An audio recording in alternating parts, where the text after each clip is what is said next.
आपको पता है जो अभी क्वार्टर खत्म हुआ है दिसंबर 2025 का, उसमें एचडीएफसी बैंक की बैलेंस शीट में कितने रुपए? ये महाराष्ट्र की जीडीपी से ज्यादा है। सबने बैंकिंग सिस्टम में एक साथ पैसे निकालने शुरू कर दिए तो बैंक डिफॉल्ट कर जाएगी। गवर्नेंस फेलियर हुआ, 91,000 करोड़ का डिफॉल्ट। उस ब्रांच को वहां के रेगुलेटर्स ने और क्लाइंट्स लेने से रोक दिया था। आपका बैंक अकाउंट कहां पे है? एचडीएफसी में है, एसबीआई में है, आईसीआईसीआई में है, एक्सिस में है या किसी और बैंक में? कोई भी बैंक हो, ये वीडियो हर एक इंडियन को जिसका बैंकिंग सिस्टम में कोई ना कोई इन्वॉल्वमेंट है उसे देखनी ही चाहिए, क्योंकि 18 मार्च 2026 की रात को जो हुआ है वो सिर्फ एचडीएफसी की कहानी नहीं है। आज हम डिटेल में उस कहानी को तो समझेंगे, मगर ये पूरे बैंकिंग सिस्टम पे एक बड़ा सा सवाल पैदा जरूर करता है। इसे डेप्थ में देखने की जरूरत है। एचडीएफसी के चेयरमैन साहब ने अपने रेजिग्नेशन में एक लाइन लिखी, बैंक के अंदर कुछ ऐसा हो रहा है जो मेरे वैल्यूज और एथिक्स से मैच नहीं करता है। कोई डिटेल उन्होंने नहीं दिया है, कोई प्रूफ भी नहीं दिया है, लेकिन इतना लिख दिया है। और अगली सुबह एचडीएफसी के शेयर प्राइस डाउन हुए, 61,000 करोड़ रुपए इन्वेस्टर्स के साफ हो गए।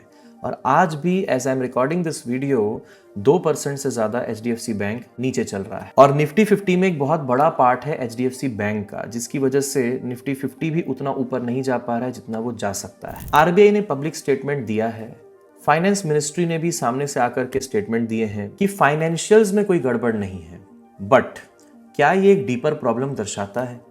क्या हमारा और आपका पैसा बैंकिंग सिस्टम में सेफ है? अगर इंडिया की सबसे बड़ी ट्रस्टवर्दी प्राइवेट बैंक यहां तक पहुंच सकती है तो क्या पूरे बैंकिंग सिस्टम में ही कुछ गड़बड़ है? आप ये सोचिए कि इंडिया की पॉपुलेशन कितनी ज्यादा है, सबसे ज्यादा, और हमारे जो टॉप बैंक्स हैं, टॉप 100 जो दुनिया के बैंक्स हैं, उसमें सिर्फ 2 ही बैंक आते हैं। एक एसबीआई आता है 37th या 33rd रैंक पे, और एचडीएफसी आता है 73rd रैंक पे। रेप्यूटेशन बैंकिंग में सबसे बड़ा एसेट होती है, यही उनका कोर कैपिटल होता है। इंडिया के 89% लोगों के पास बैंक में अकाउंट है। इसका मतलब यह है कि उन्हें बैंकिंग सिस्टम से किसी न किसी वे में जुड़ना ही पड़ेगा। तो इसीलिए पूरे बैंकिंग सिस्टम का जो कॉन्फिडेंस है वो मैटर करता जरूर है। तो क्या अब दूसरे बैंक्स भी स्क्रूटिनी में आएंगे? जो एचडीएफसी स्टैंडर्ड सेट करता है कि कल को एचडीएफसी ने आपके एफडी के रेट को गिरा दिया तो धीरे धीरे बाकी बैंक्स भी गिराने लग जाते हैं। एचडीएफसी ने बढ़ा दिया तो बाकी बैंक्स भी बढ़ाने लग जाते हैं। सो दे फॉलो द लीडर। और जो दूसरी, तीसरी, चौथी पोजीशन पे बैंक्स हैं, उनका भी मैनेजमेंट सपना देख रहा होता है कि कभी हम इस बैंक को पिछाड़ दें, तो वहां भी उस तरीके की सिचुएशंस डेवलप हो सकते हैं। नमस्कार दोस्तों, मेरा नाम है सागर। मैं हूं एक एनआईएसएम सर्टिफाइड रिसर्च एनालिस्ट, एक यूपीएससी एक्स आईएएस ऑफिसर, और इस चैनल के माध्यम से मैं आपको इसी तरीके की बातें बताता रहता हूं। अगर आप चीजों को इन डेप्थ समझने में रुचि रखते हैं तो इस चैनल को सब्सक्राइब जरूर करिएगा। आइए समझते हैं कि ये शुरुआत हुई कहां से, क्योंकि इसे अगर डेप्थ में समझना है तो हमें शुरुआत पे जाना पड़ेगा। एचडीएफसी बैंक की नींव रखी थी दीपक पारेख साहब ने 1994 में। इसके पहले भी एचडीएफसी लिमिटेड था, 1977 से था इनफैक्ट वो, लेकिन housing development corporation, financial corporation के नाम से था, जहां पे वो लोन्स वगैरह देते थे। अब वो फॉर्मली बैंकिंग सिस्टम में कदम रख चुके थे। दीपक पारेख साहब का एक सपना था, कई बार उन्होंने अपने इंटरव्यूज में कहा है कि हमें एक ऐसी प्राइवेट बैंक बनानी है जो बिल्कुल सरकारी की तरह भरोसा दे लोगों को और विदेशी बैंक जैसी सुविधाएं दे। और उन्होंने एक चीज जो दी सभी को, वो थी transparency in governance, ethics in governance. इसकी बात वो हमेशा करते थे। एचडीएफसी मॉडल हमारे आईआईएम्स में और दुनिया भर के कई स्कूल्स में, 20 स्कूल्स जो होते हैं बिजनेस स्कूल्स, वहां पे एचडीएफसी मॉडल पढ़ाया जाता है। अगर आप एमबीए के छात्र होंगे तो आपने भी ये मॉडल बहुत डिटेल में पढ़ा होगा, कई चैप्टर्स इस पे बन गए हैं। फिर आदित्य पुरी साहब 1994 से लेकर 2020 तक, यानी 26 साल जो एमडी रहे एचडीएफसी बैंक के, उन्होंने इस कल्चर को और पोषण दिया। इन 26 सालों में एचडीएफसी ने अपनी एक रेपुटेशन बिल्ड कर ली कि चाहे कुछ भी हो जाए ये बैंक गलत नहीं कर सकता है। यही रेपुटेशन की कीमत है प्राइसलेस। आज मेरा, आपका, मेरा भी बैंक, मेरा सैलरी अकाउंट जो है, सब कुछ एचडीएफसी बैंक के थ्रू ही है। तो हम बिल्कुल भी नहीं चाहेंगे कि बैंकिंग सिस्टम में कहीं से भी कोई भी छोटी सी दरार आए, इसीलिए आज हम ये बात कर रहे हैं। आपको पता है जो अभी क्वार्टर खत्म हुआ है दिसंबर 2025 का, उसमें एचडीएफसी बैंक की बैलेंस शीट में कितने रुपए? 40.89 लाख करोड़। सोचिए, ये महाराष्ट्र की जीडीपी से ज्यादा है। अब आइए थोड़ा डेप्थ में समझते हैं कि प्रॉब्लम कहां पे आ रही होगी। 2022 में ना एचडीएफसी और एचडीएफसी बैंक, इन दोनों का मर्जर हुआ था। ये इतिहास का बहुत बड़ा मर्जर है, $40 बिलियन का मर्जर। लॉजिक सिंपल था कि जो एचडीएफसी लिमिटेड है ना, वो एक मॉर्गेज कंपनी है और एचडीएफसी बैंक एक फॉर्मल बैंकिंग सिस्टम है। अगर वो दोनों एक साथ आ जाएं तो एक फाइनेंशियल पावर हाउस बन जाएंगे। चक्रवर्ती साहब ने खुद इस मर्जर को ड्राइव किया था। बैंक वैसे एक डेकेड से ज्यादा इस मर्जर को रेजिस्ट कर रहा था। चक्रवर्ती साहब ने उन्हें किसी तरीके से कन्विंस कर दिया और जुलाई 2023 में मर्जर होता है पूरा। और तब से शुरू होती है असली प्रॉब्लम्स। कुछ रिपोर्ट्स की माने तो मैनेजमेंट खुद कहता है कि ये one of the most complex mergers था इंडियन हिस्ट्री का। मर्जर के बाद क्रेडिट डिपॉजिट रेशो 110% तक बढ़ गया था। ये क्रेडिट डिपॉजिट रेशो क्या होता है और इसके बढ़ने से क्या नुकसान है? जैसे मर्जर के पहले ना क्रेडिट डिपॉजिट रेशो 87 to 88% हुआ करता था। इसका मतलब ये है कि अगर बैंक 100 रुपए अपने पास लाते हैं तो 87 to 88 रुपीज का वो लोन देते हैं। लेकिन अगर बैंक के पास है ही 100 रुपए लेकिन लोन सैंक्शन हो जा रहे हैं 110 120 रुपए के लेट से, तो ये एक प्रॉब्लम है। क्यों? क्योंकि अगर लोन डिफॉल्ट कर गए तो बैंक के पास पैसा नहीं रहेगा और वो जिन लोगों ने वहां पे पैसा जमा करके रखा है उनमें से कई लोगों का पैसा फिर बैंक चुका नहीं पाएगी। और अगर सब ने बैंकिंग सिस्टम में एक साथ पैसे निकालने शुरू कर दिए तो बैंक डिफॉल्ट कर जाएगी। कई मीडिया हाउसेस ने पूछा तो जो सीईओ जगदीशन थे उन्होंने कहा था कि हमें कोई खेद नहीं है कि हमने कोई मर्जर किया है, but we are going through some transformations. और लोगों को लगता है कि हाँ ठीक है यार, इतना बड़ा जो मर्जर हुआ है एपिक, तो उसको होने में थोड़ा समय तो लगेगा, 2-3 साल तो एडजस्टमेंट होने में लग ही जाते हैं। आगे बढ़ने से पहले दोस्तों मैं आपको बताना चाहूंगा कि हमारा बैच 17 शुरू हो चुका है। बस एक इंट्रोडक्टरी क्लास हुई है। आप व्हाट्सएप पे मैसेज करिए 8768876876। बहुत डिटेल में समझिए। जो 16.5 घंटे की यूट्यूब वीडियो जहाँ पे खत्म होती है वहाँ से हमारा टेक्निकल और फंडामेंटल एनालिसिस आगे का वो शुरुआत की जाती है।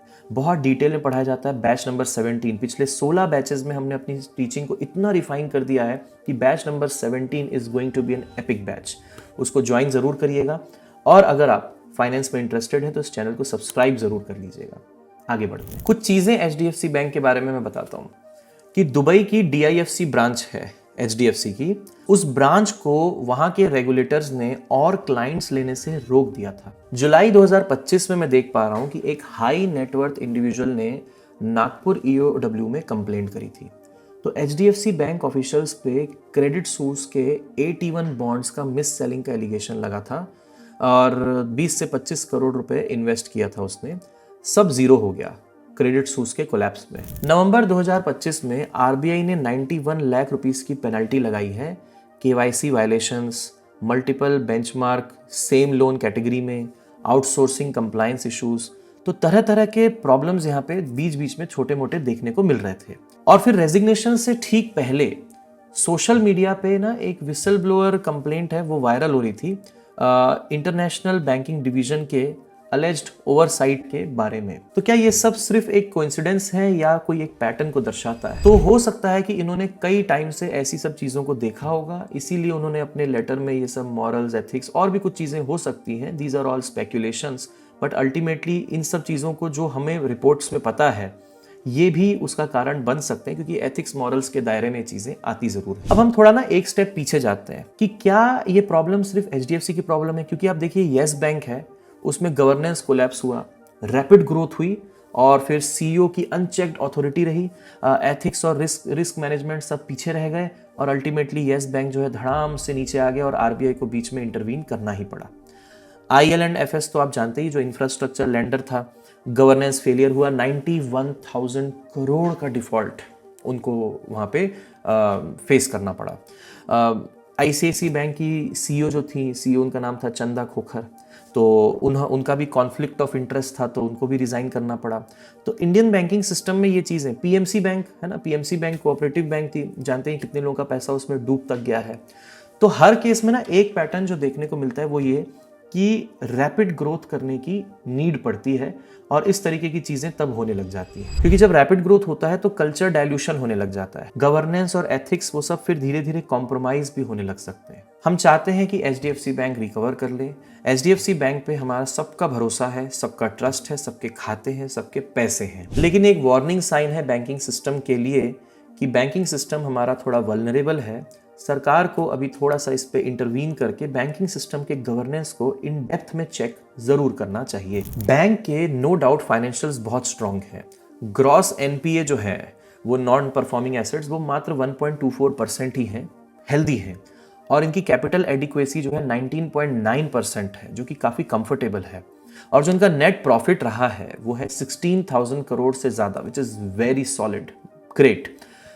बट गवर्नेंस प्रीमियम जो इनको मिलता था, जिसकी वजह से एचडीएफसी अपनी फेयर वैल्यू से ज्यादा में ट्रेड करती थी, वो गवर्नेंस प्रीमियम अब इनको नहीं मिल पाएगा।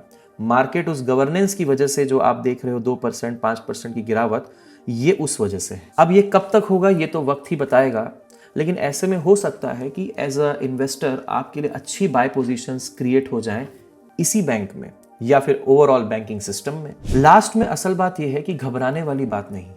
एचडीएफसी बैंक में रखा हुआ पैसा सेफ है।